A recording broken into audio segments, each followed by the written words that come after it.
Okay, here we go.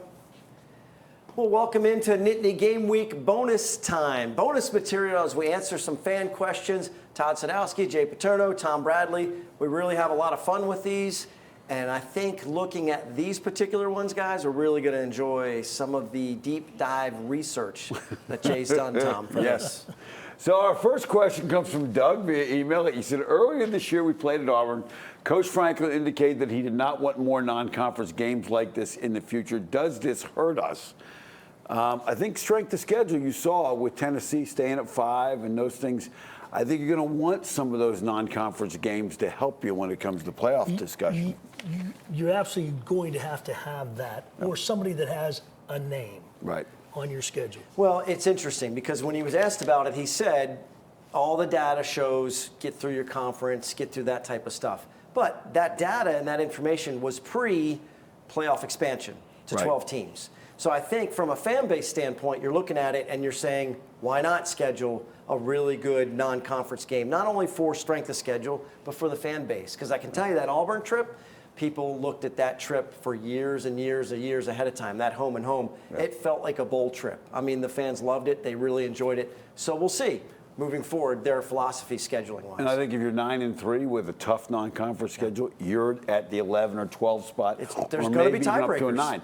If you're 9-3 and you didn't play anybody out of conference, then I think you have trouble. I think it's going to hurt you more trying to get the 12th spot than it will hurt you for the 4th spot. You know what I mean? Yeah, no doubt. That type of thing. So anyway, go ahead, let's take a look at the future non-conference schedules through 2028 for Penn State. You've got a home and home against West Virginia, which is a Power 5 team.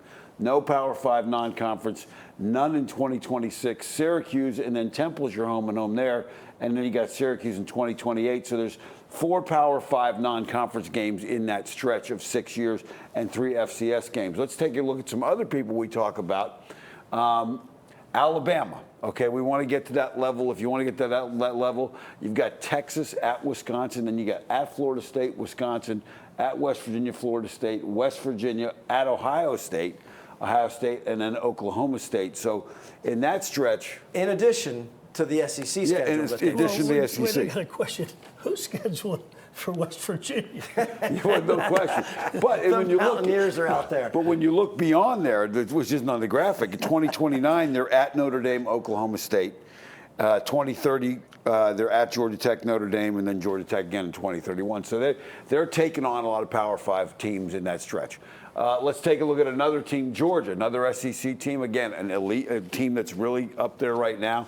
Texas, Wisconsin, okay, Tom, Florida State, there West they are. Virginia again, yes. There they are. Florida State, Ohio roads? State, Oklahoma State. So they're taking on a lot of those teams, 10 Power 5 games.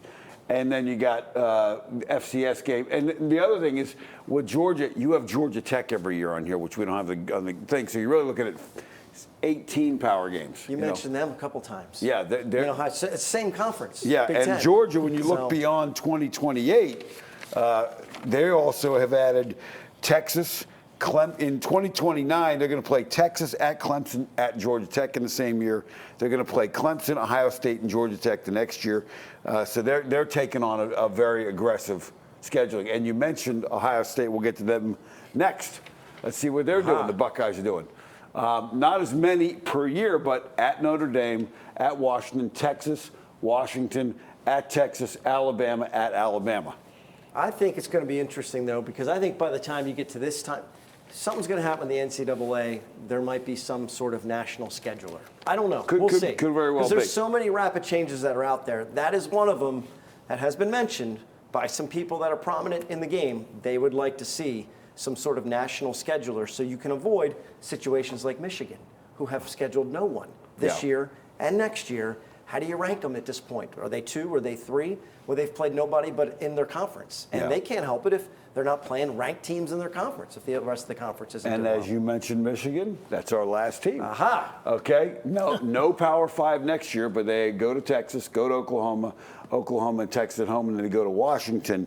And so you see they're changing the way they look at this as well. Yep. I think that's critical. Now, 5 years ago when they scheduled these teams were dominant. Yeah. They weren't SEC teams. They weren't SEC teams. By the time they get in there. But you can see they're taking a different approach than what Penn State's taking right now. That may change. Yep. because Penn State still has some places they can add some teams to the schedule. Now, But at least they're not playing West Virginia. yeah, exactly. West Virginia didn't schedule Michigan. No, so They didn't have let's room. take a look at Penn State schedules of the past. Did a little research. You had fun with this one, I know. There's some really obscure opponents. The Altoona Athletic Association dominated them 2 years in 1890 and 1907. Army Ambulance Corps, Bellefonte Academy, 2-1. It's a cupcake game. You can't lose that. Dickinson Seminary, Duquesne Athletic Club swept Penn State in 1898 and 1900. Tom was not on that coaching staff. Yep. And then the Harrisburg Athletic Club. But wait, there's more. Yeah. Homestead Athletic Club, 0-1. Jersey Shore, I don't know if it's Jersey Shore High School, Jersey Shore whatever, but I'm assuming it's Jersey Shore, Pennsylvania. The Pittsburgh Athletic Club, Steelton That's our YMCA. favorite. There you go. That's my favorite. And then Ursinus and Sterling Athletic Club. So I don't think you'll see those teams on the They schedule. changed in the their future. philosophy around 1911. Yeah. So they started to knock all these teams off. Knock all there. these teams off. That's right. One other question we got Yeah. today. Let's go to number 2. Yes. I've noticed Penn State playing what looks like 2 fullbacks in the backfield. Are these fullbacks, and what is the advantage of it? So let's take a look at this, Tom, and I know you're familiar with this set as well. Really, it's 2 tight ends. Running back, 2 tight ends, and that gives you some versatility. I know from an offensive standpoint, you're a balanced formation when you do this. Now, you can motion a tight end out, whatever, but this particular set, you can read the defense and say, oh, we want to run over here. The support's coming out. Oh, we want to run over there. Or we can overload with the guys pulling from the backside to get to the front side and cut it back. A lot of different things you can But do. it's what these 2 guys can do. They're athletes. So you can ask them to do a lot more. You can ask them to, they can block, they can crack, they can go out, they can do a lot of different things. It just sets a lot of different options and you can do than putting them up here on the line of scrimmage when they're back there. Plus, there's all the other stuff that you can do too with Clifford and run the option. Yeah, and it's tough to pull when that tight end's on the line. We used to do it with Tony Stewart and John Gilmore, but we would only do it to the right because it's tough to get them to pull athletically. Here, they can go either way, and here, Sean Clifford, they can go do whatever they want. I think the other thing, we'll look at the video here in a second. 13, you're going to notice on this one a really great cutback on this as well. Yeah, and to the point of the question, though, and to you, Tom, these guys have the capabilities of what a fullback can do and differences. Some of them may not be quite as big, so they're not going to hit as hard. If it's a running play, they may have a little bit more athletic ability catching the ball like a fullback would have differences of capabilities, too. Big advantage back there is just the vision fact. When you're up here on the wing, you don't see as well if you want to do. Back here, you can see a lot of everything that's happening in the core. I think it's exciting, though. It's a good power formation that you can do a lot of stuff out of. Yeah, and it gives you a nice play action set, too. But let's take a look at one run out of this one now. Again, here, they bring the front side tight end and the backside tight end. The whole defense flows that way, and he cuts back. And I think we've got the end zone shot of this as well, that you'll really get a view of this from the ground level.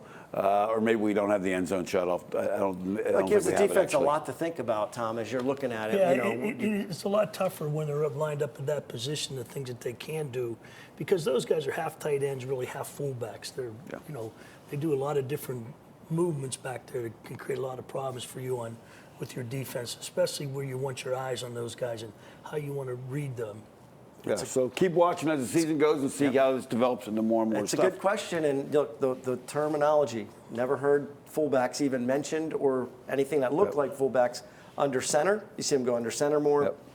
So there's little things as the evolution of the offensive tactics as they're kind of changing philosophies a little bit and giving the defense more and more to think about. Yep, no doubt. And Why do hopefully those we're giving you offensive more to guys think do about. that? Why do they have to give the defensive guys more to think about? Because you're always catching up. They got to try and stay ahead because the defensive guys are so smart. They catch up to them.